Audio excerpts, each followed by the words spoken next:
This is the Bat Pod. The Bat Pod presents Gotham Currents, a podcast about current releases of Batman comics.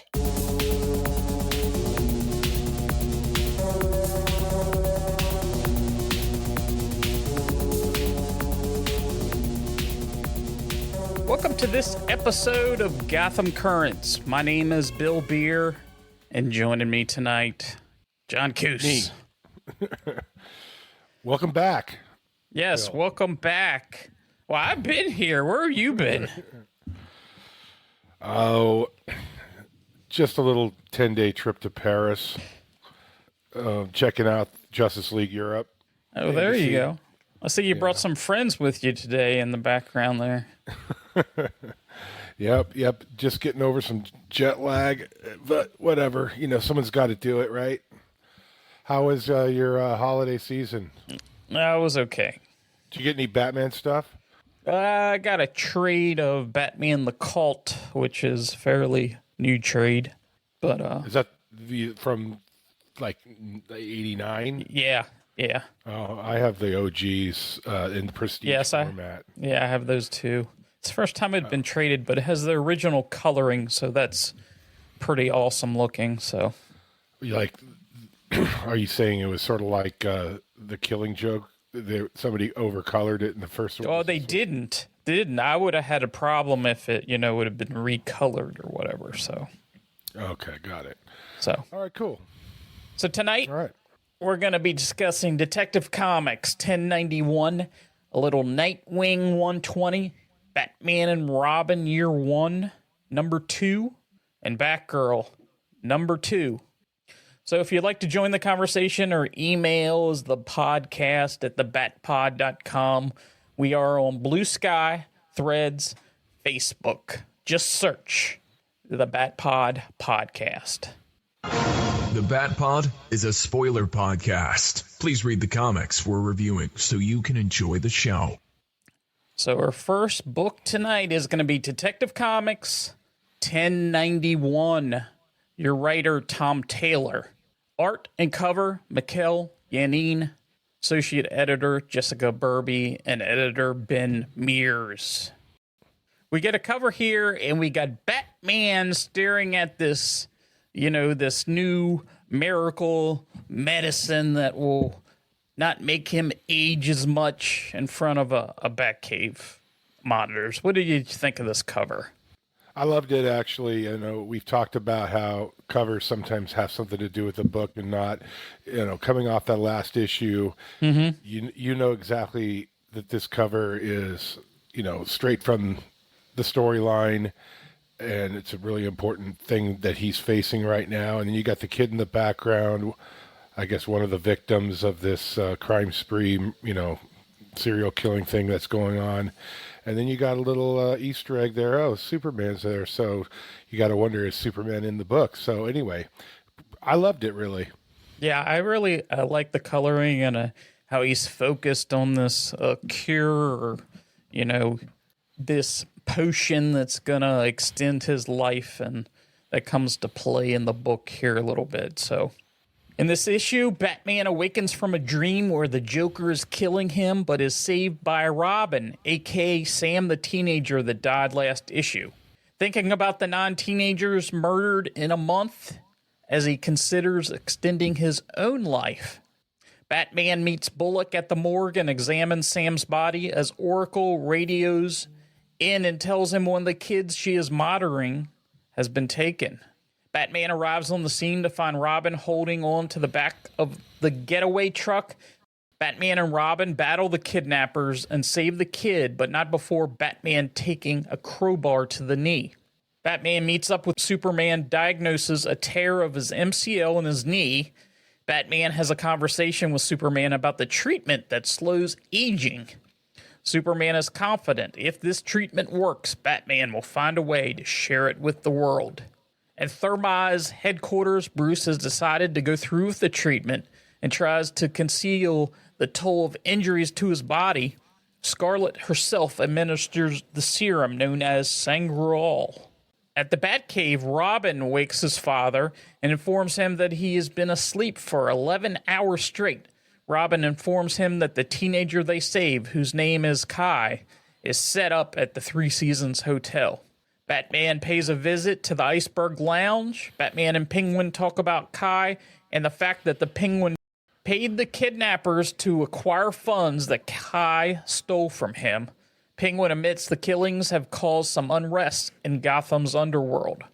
Back at the Three Seasons Hotel, Kai is attacked through the window as asthma is revealed for the first time.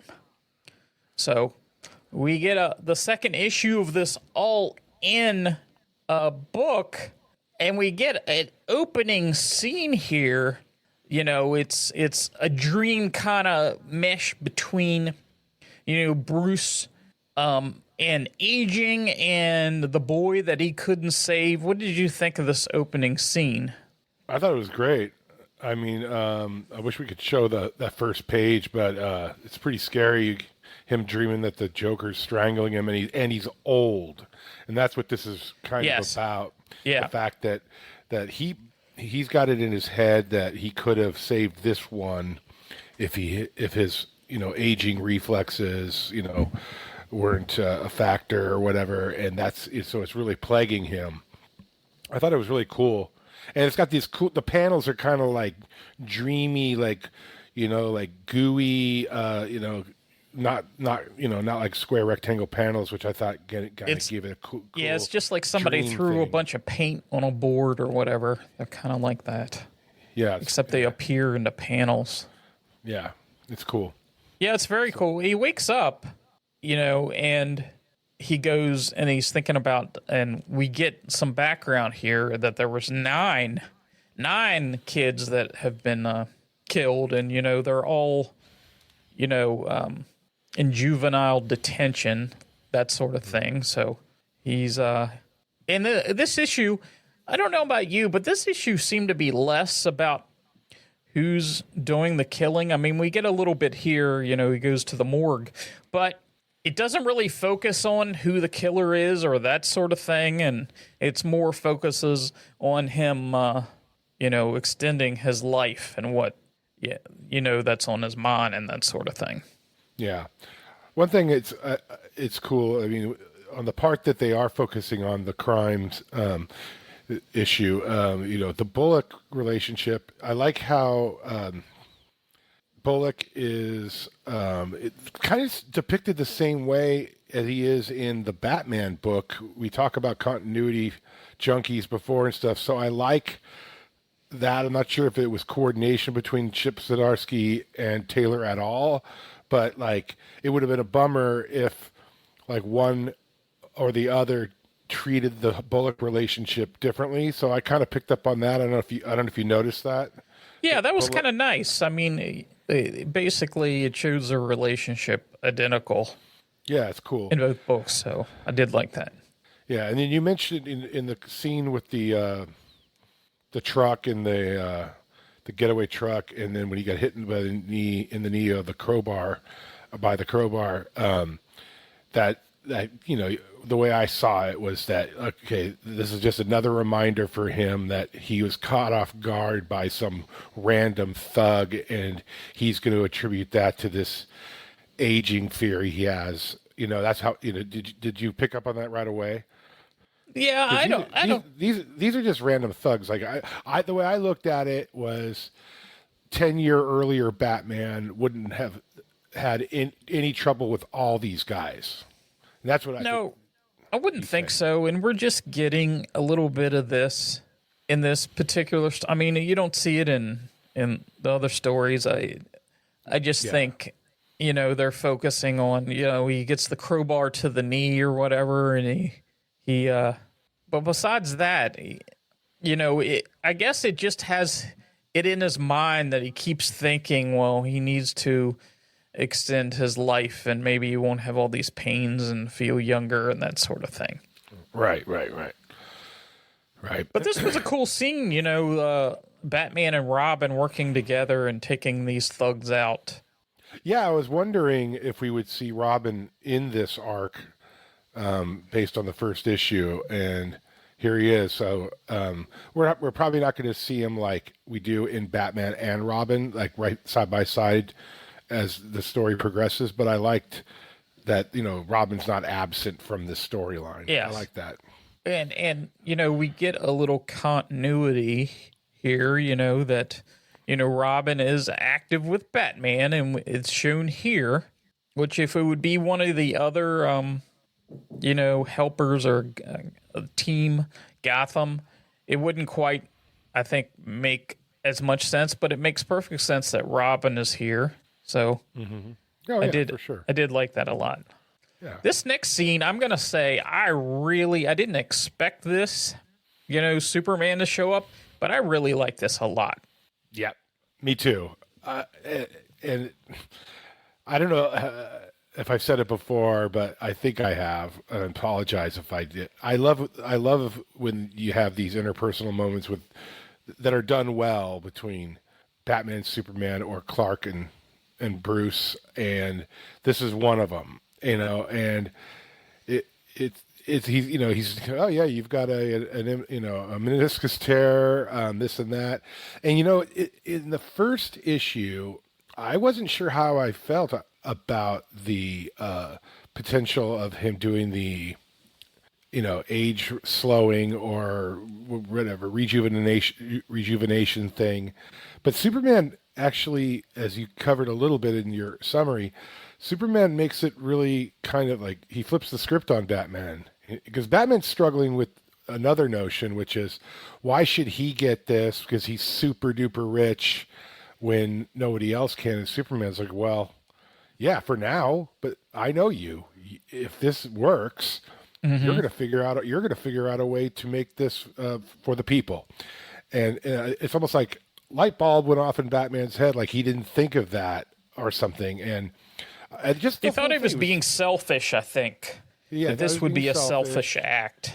Yeah, but this was 3 pages long, which I thought was cool, and it's just the art is cool, like the way and they start getting more and more familiar. Like Superman is first flying, like hovering, and then he sits down on that railing, and it's like you just feel in it, like these guys are bros after working together all these years. They trust each other implicitly.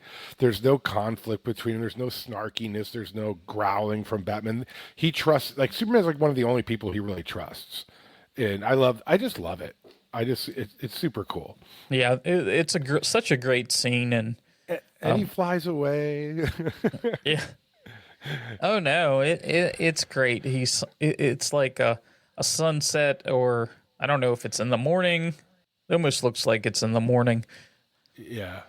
And he's flying away through the city, and it's some very awesome artwork here, and Oh yeah, the way Superman's facial characteristics are, it's really believable that this is a real conversation. There's something there, I agree. I didn't know how to describe it, but the art is just like really appealing to me. I dig it. Oh, absolutely. So. And then he decides he's going to take this, Shangri-La or whatever it is to extend his life, but they want to do some tests to make sure he's healthy. And he sort of gives him a line where he doesn't have to take his shirt off. So, because he has this scarring, from accidents, doing stupid things. And we know the real reason. I like that. I like that a lot. I still, where do you think this is going? I always try to think about what's the play here. I mean, is this doesn't seem like it's a for real thing. Or, yeah. I mean, I think her motives are unclear at the moment. There's one sign that maybe she's got an ulterior motive, which is if she can make the uber rich care about the quality of life of the people who are taking it, and that they recognize that maybe they should be focused on the preservation of Earth's ecosystem or something. There's sort of a underlying subtext of nobility to that, but I have a feeling, I think it's what you're getting at, is that that there's something's going to go wrong with this serum, or somebody's manipulating her, or she's a villain. Yes. Yeah. I mean, it's setting up to be. I mean, Robin tells him, Damien says you've been asleep for 11 hours, and he's like, oh, my knee even feels better. Yeah. It's just one of these too good to be true. It's usually, really is too good to be true. But Exactly. Yeah. And in this scene, we don't have to cover it in depth, but I thought that was really cool, the Damien Bruce interaction, and after he was slept for so long. I mean, it's funny that there's a funny line. He says, "I'd like you to take some of my blood," and then Damien says, "Some fathers and sons play catch." I thought that was really cool. Yeah, I did like that. That was. I know he wants to examine the blood to see exactly what's in it. Yeah. You would have thought maybe he would have done that ahead of time, tried to get some of this stuff to see what's going on and that sort of thing. And we get a nice little, return where Batman meets up with the Penguin because he figured out the goons were hired by Penguin, and this boy owed the Penguin some money. And this is really the first time the Penguin has showed up in the main books for a little bit, since he faked his death there. And we had a fail-safe robot come and try to exterminate Batman because he had committed murder, which didn't really happen. But I always liked the Penguin. This is very, Danny DeVito looking Penguin. You're right. It is a very Danny DeVito looking Penguin. Yeah. Yeah. No, I thought this scene was really cool. And, Batman kind of they've got this, maybe you can explain the nature of their relationship at this current time, but maybe it's just been this way a while, is Batman knows he's still a criminal, but he kind of lets him operate, maybe, as long as he doesn't do anything too weird or too nasty. How would you characterize Batman allowing Penguin to, persist? Yeah, I don't know. It's just one of these, like a mobster operating, and you can't get enough, evidence to convict, and he does things, and but he lets him know, the boy stole from you, but I have what the boy stole. So now, I'm the one you can look at. You can leave the boy alone. Yeah. Because he tells him, he says, your business with the kid is done. Yeah. And the other observation is that Tom Taylor's really great at characterization and dialogue between characters, is that you just get this sense that they've got 20 years with each other probably, or something, Batman and Penguin, he's the way he's walking around Penguin's place, and Penguin's, not afraid of him really. There's this interesting dynamic between them I found really appealing as well. I liked it. And the other thing here is, Gotham is, has criminals like this all over the place. So it's really hard to focus on when there's little crimes happening everywhere. So fair enough. It's a game of whack-a-mole. Yes. Batman. So we get the final page. We finally get to see our villain, which the previous issue we didn't see. Asma. I don't know if that's how you say her name or whatever. It looks like a woman. It's obvious that they want you to think this is Scarlet just because of the hair, I would think. But I'm not sure. Is that what your thought is? Do you think this is Scarlet? You mean the tech gal from that creates the serum? Right. I didn't think that. Oh, okay. It could be. The hair's not purple, but no. I guess it could be Well, here the lighting's a little funky, so it could be a Batwoman wig or something. I don't know. No, I thought it was cool. or asthma, I guess. Is that how you spell asthma? Like you have asthma? No. But anyway, but yeah, I mean, but the one thing I thought was funny was that he's been holed up in the Three Seasons hotel. Is it Not like, the Four Seasons, it's the Three Seasons. it's like a three-star version of the Four Seasons, or they're only open 3 seasons? The Three Seasons hotel. Yeah. I just think Tom Taylor's just being funny. But anyway, this is a great arc so far, and yeah, we're intrigued. Like, is that where does this all fit together? I'm digging this comic. I'm digging it. The next issue, we should get more about our villain, because I'm interested to know what her motivations are and that sort of thing. And if this is Scarlet, does these killings have something to do with the serum? It'd be interesting to find out. Mm-hmm. All right, then. What do we do? What are we doing next? Are we doing some Nightwing? Yes. All right. We've got Nightwing 120. It's On With the Show, Part 2, Capture Their Hearts, written by Dan Waters, art by Dexter Soy, colors by Veronica Gandini, letters by Wes Abbott, and editor is Jessica Burby.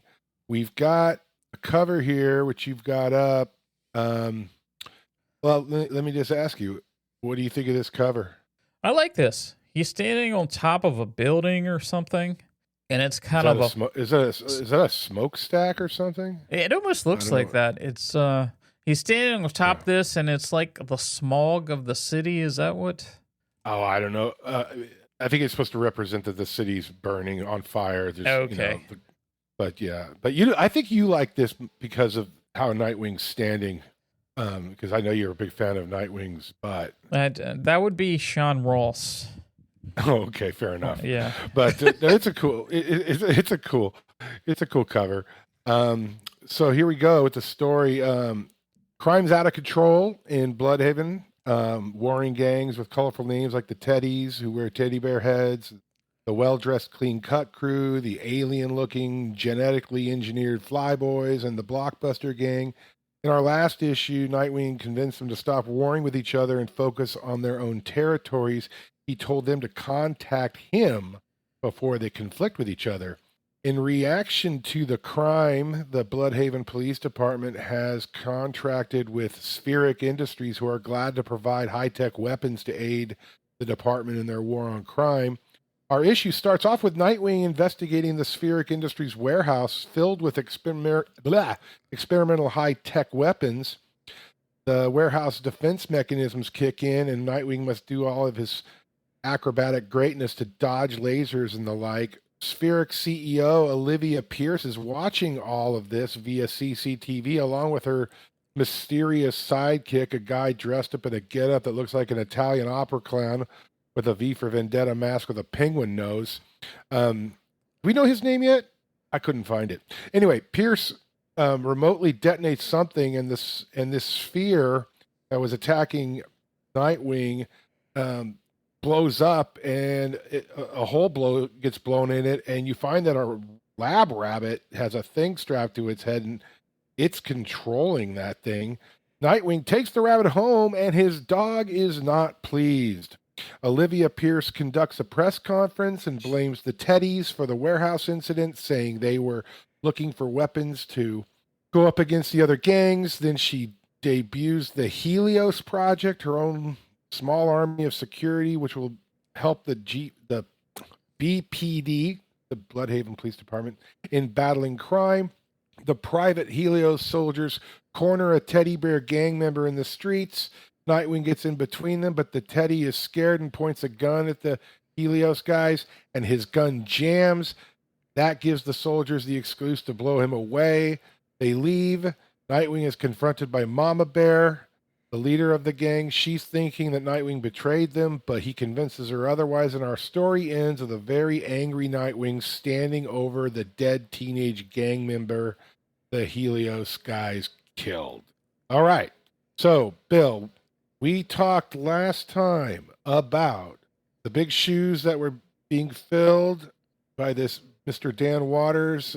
He was filling Tom Taylor's shoes. We liked it. It had a funky feel. Are you still feeling it? I think so for the most part. I enjoyed this. The rabbit kind of threw me off. Yeah, we have this drone at the beginning of Spirit Solutions, and their security drone, and another bomb goes off, which they set off themselves, Right. and he finds this rabbit that's hooked up. They said it's a test rabbit, but I don't know what is going on there. What? Well, Nightwing says something to Oracle about it. Maybe it was, or she says something to him about. Here it says it was the CPU in Spheric's big scary security mech, a living brain's fight or flight being harnessed to guide the machine. So, like animals, even humans, sort of have this fight or flight reflex. And I guess they're saying that the Spheric people were testing out whether a rabbit's fight or flight reflexes would aid in. I don't know. It seemed kind of weird. Because why? Like, why would you do that? Like with AI and stuff. Yeah. This is something this is something you might see like in a 1960s like campy Silver Age comic or something that makes no sense. But what the Spheric thing, the one thing that I'm concerned about is like this is just all like, if I'm going to go negative at all, it's like, okay, you got this crime situation in Bloodhaven. You got this big corporation that's the city's desperate. The mayor's desperate, who's also his half sister. This group comes in and says, it's almost like RoboCop. Like the Detroit police are, overwhelmed, so we're going to bring in RoboCop kind of thing. Like the same kind of thing. Like they're desperate to tamp down the crime, so they're going to outsource a bunch of stuff, and so then you've got the corporation that's filling that need, but they're also behind the scenes creating that need, which is kind of a story I feel like I've heard before a little bit, if that makes any sense to you. Like, okay, and then she seems to have an obsession with Nightwing in particular. Like, is it because let's get Nightwing out of the way so we have more crime? Anyway, and then there was one other thing that I didn't pick up on, I guess in the first issue. I guess maybe I missed it, or I can't remember. It's been a while. Is that they apparently know he's Dick Grayson, right? Yeah, absolutely. They definitely know because they're calling him Circus Boy. Circus Boy and stuff. And it's like, and I know it's both of our pet peeves. It's like, golly, somebody else knows a secret identity. Yeah, why wouldn't she? Why wouldn't she just go, Dick Grayson's Nightwing? Like, I don't know. I mean, it's a good possibility this might be related to his circus days. I'm not 100% sure. They're obviously causing, a lot of dysfunction in the city with these warring gangs going against each other.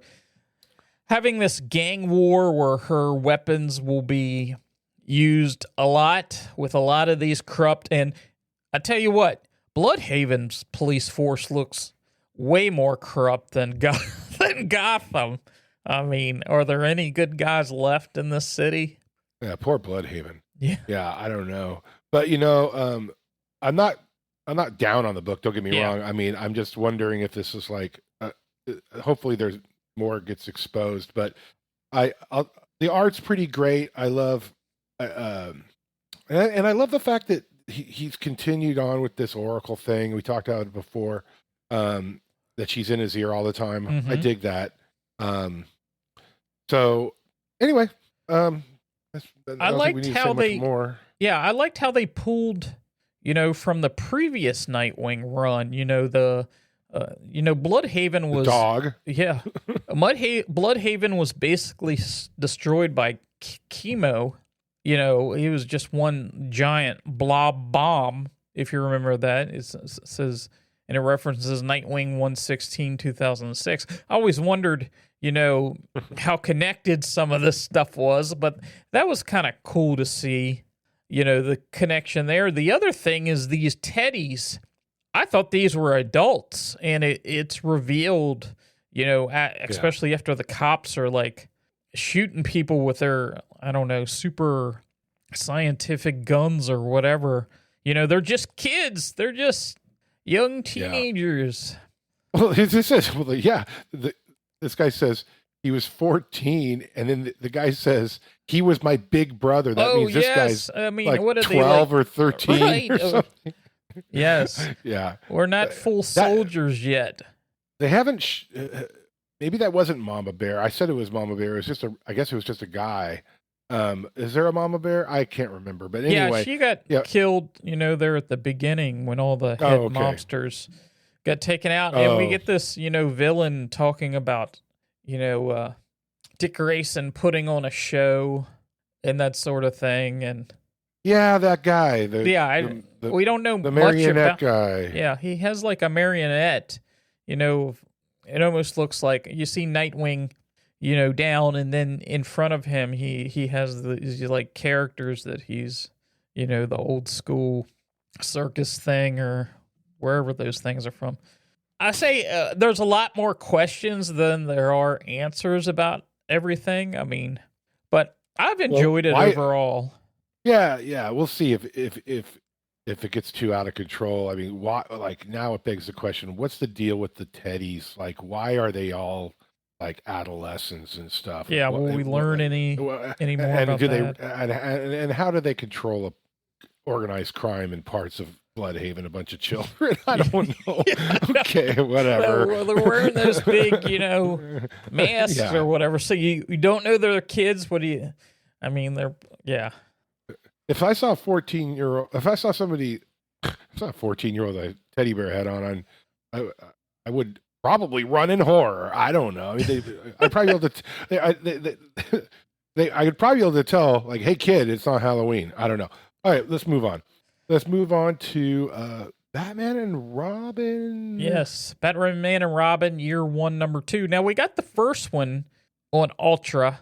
It was day and date when it was released floppy, but we've waited almost 2 months here to get the second issue. So your writer is Mark Waid, artist Chris Samney, colorist Giovanna Nero, letterer Clayton Cowles, cover Samney and Lopes, senior editor Andrew Marino, and group editor Rob Levin.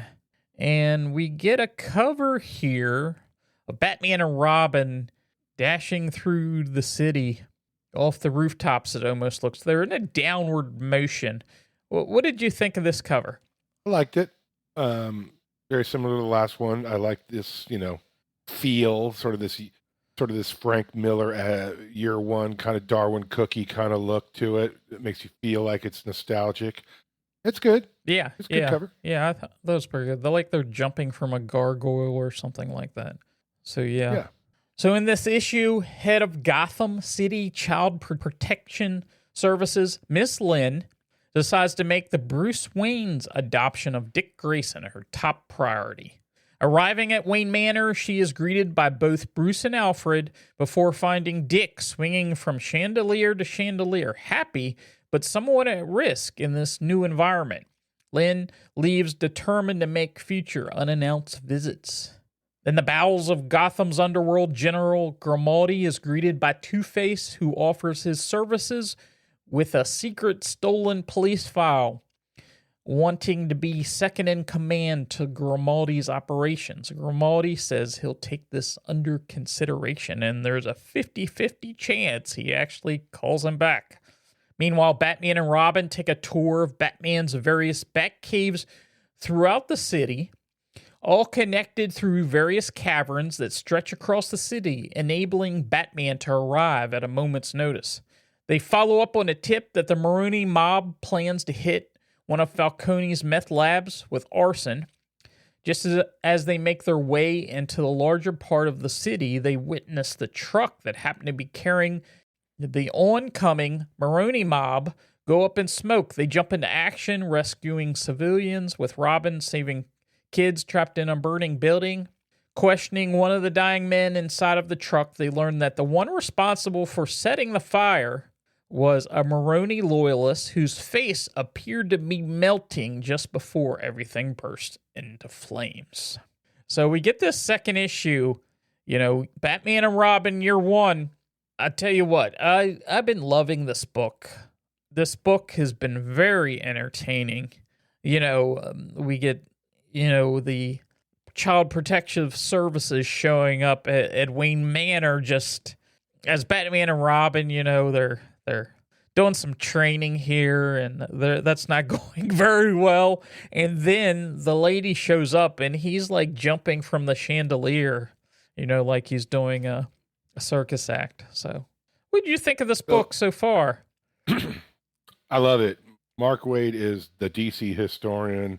He's crushing it on World's Finest, and he's really, I think he's going deep into across the board into his, his obvious love for DC, and I love it too. And Child Protective Services thing is great because I don't think that's ever. I mean, granted, we talked about it a little bit in that whole Robin Lives thing, but like this whole notion that he's taking it to a new level with this, like, Child Protective Services is showing up and stuff. I thought it was cool, but there's a couple cool panels where Bruce is so annoyed with him, like his facial expression. Oh yeah, like when Dick is flipping over across the chandeliers.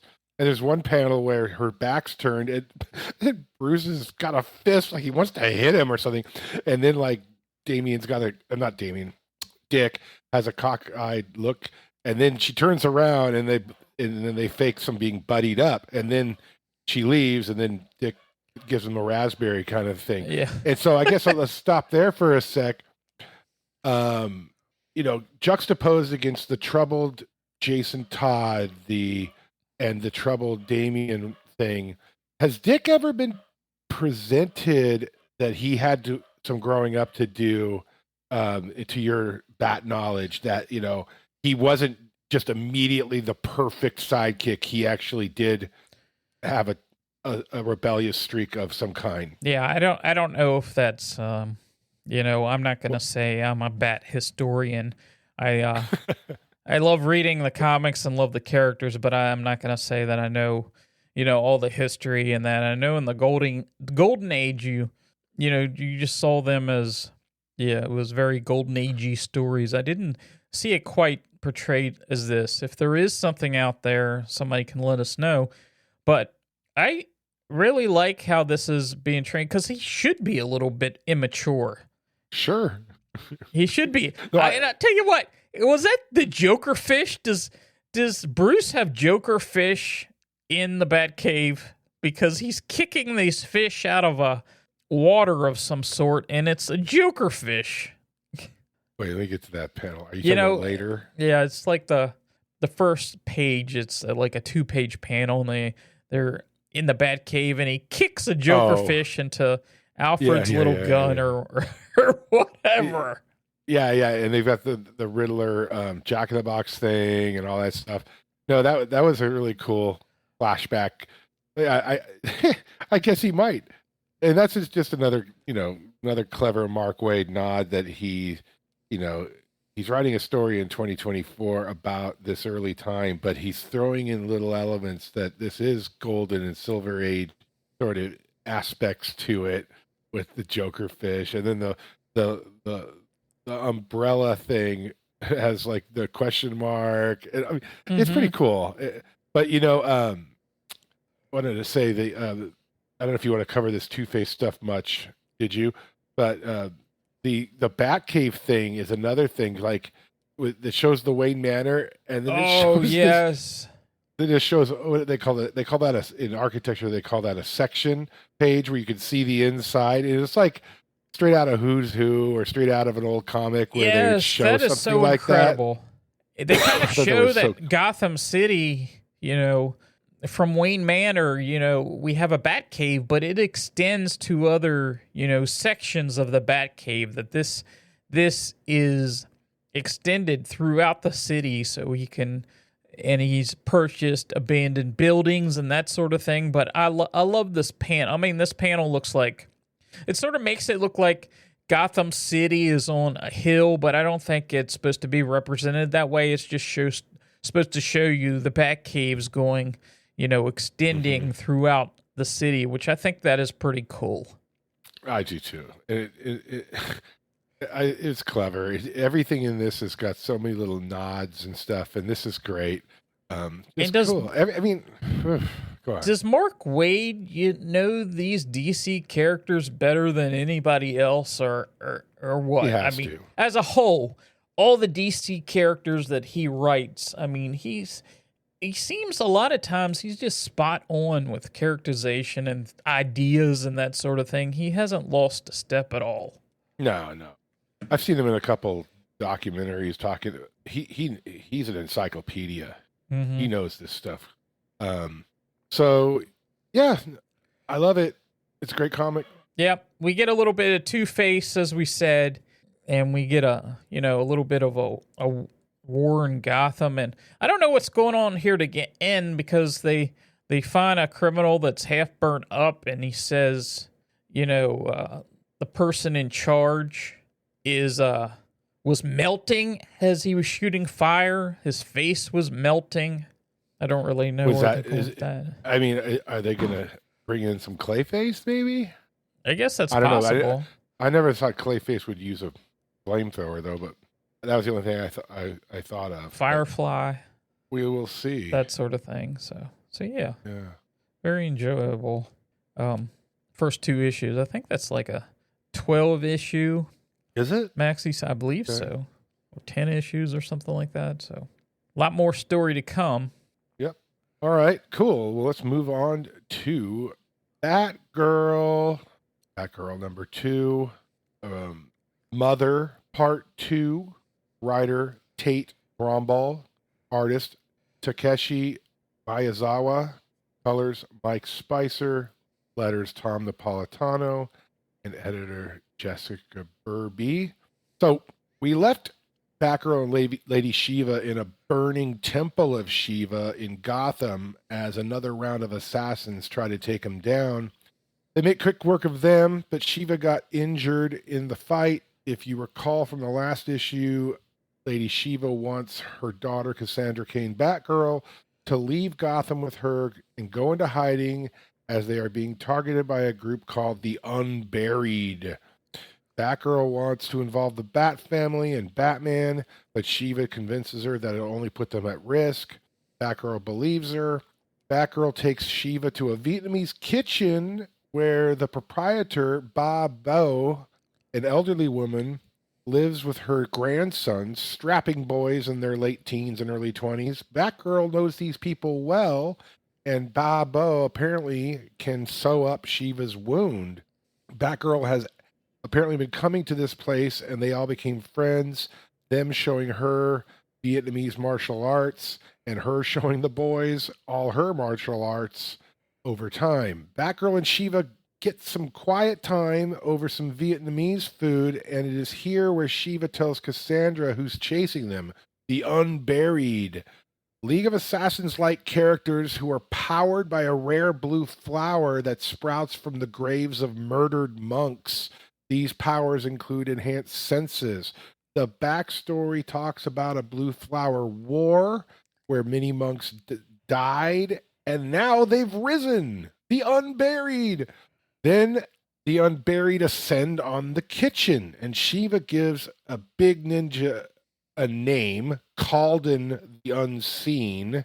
A melee ensues with the Unburied on one side, and on the other, Batgirl, Shiva, the old lady, and her grandsons. Calden nearly takes Batgirl's life, but Shiva does a nice roundhouse kick, smashing Calden through a wall. Shiva and Batgirl escape, apparently leaving their Vietnamese hosts to fend for themselves. Bao Bo appears to be dead, and Calden asks one of the grandsons, "Where did they go?" All right. Going back, I didn't ask you about the cover. So the cover, you had that up, right? Yep. There you go. let's talk about that, and then 86 that. Okay, yes, it says there sins of the mother. So, and then I don't know. What are your thoughts? I thought it was an okay cover. I guess that's Lady Shiva in the back, and Cassandra Cain is jumping through the bat cave or something with a bunch of bats. I thought it was an okay cover. I mean, yeah, that's fine. So, I mean, my summary pretty much got it. We got these big fights. I mean, the most interesting thing in the book, which we're not going to read to people, is the dialogue when there's downtime or moments to have dialogue between the two. I don't know if you have any observations on it, but they're clearly kind of trying to rebuild trust or something. But it feels real to me. Yeah, I don't know. I think it's more about Cassandra Cain and how she's acting towards things, how she uses her environment. She's it's been kind of cool the last 2 issues to see how she can read faces, movements, patterns, nerves, mistakes. She says in here, it's listed, it said, "My sight is my prophecy and my fists are my medium. I simply lead the cards laid out before me." Yeah. No, I think that's good that they're focusing on this quote unquote sort of ability. It's almost like a superpower that Cassandra has because of her upbringing without the speaking and all that stuff. We talked about it a little bit last time, but they come back to it a lot, which is fine with me because it kind of sets her power set, even though I know she doesn't have powers, but let's just go with it. Apart from Spoiler, apart from Batgirl, et cetera, because Barbara Gordon, because she has this ability that as a result of her upbringing, and it enhances her fighting because she can read bodies and faces and actions instinctually super quick and then react to that before that person, let's say, throws a punch or that person does this or that. It's really cool. Yeah, I've enjoyed this. I don't really know, where this is going, and we get the dude that he wants that building to burn, so he takes out and murders the firefighters, but then he's like he sheds tears over killing him and that sort of thing. At first, I couldn't tell if this was like a big Barda-sized woman or a guy, but then I realized it was a guy. But I made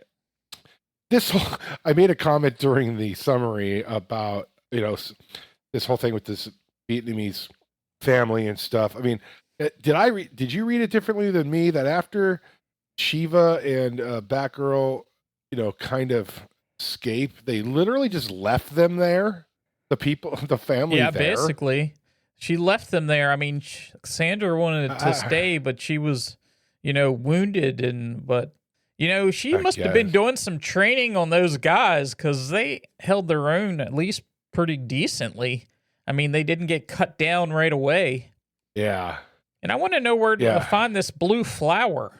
Do they have that of some of that? Is that what you've been taking? That's I can't really talk about it right now, but the premise of this so far is a little uninteresting to me so far. Like I'm fine with the Batgirl Shiva dynamic, but this whole like quasi League of Assassins thing. Why do they want to kill? Like, I guess we'll find that out later. It's like, why do they want to kill them? Is that your point earlier? Is that Shiva must have a history with them and that she screwed something up? I guess, and they want to take out her family, but we haven't got a whole lot of really what's going on besides fighting, and then they have these special powers from this flower, and that Cassandra can't involve any of your family in Gotham because they'll be all on the list to be murdered and that sort of thing. I don't know. Yeah, we'll see. I'll keep reading it. It's definitely not at the top of my stack. when it comes out for the week, but it's not bad. No, it's not bad. No. And I like her. Yeah. So we'll keep. Yeah. Okay. Cool. Yeah. Yeah, and we're at the beginning. We're only in issue 2 of that, so it should be interesting. Yeah. So, we got a little backlogged due to the holidays and whatnot, but we've got we're going to get some episodes out to make up for lost time over the next week or so, right? Yeah. We got a DC Current episode with her 3 Titans, JSA, and Justice League Unlimited. And I know you want to add so many more books to that. That might be like a 10-book episode at some point. I'm just kidding. Oh, and then we already got Batman out. And what other book? I think it's Batman for now. So here in a week or so, we'll have probably 2 weeks, we'll have another episode of Gotham Currents. But our next episode will be, the DC Current book. So that should be pretty exciting. So yeah, we took a little break here over the holidays, but we're back and better than ever, according to John. Yes. Right? All right. Yeah, cool. All right. Well, until then, thank you for staying current with Gotham Currents. We will see you later.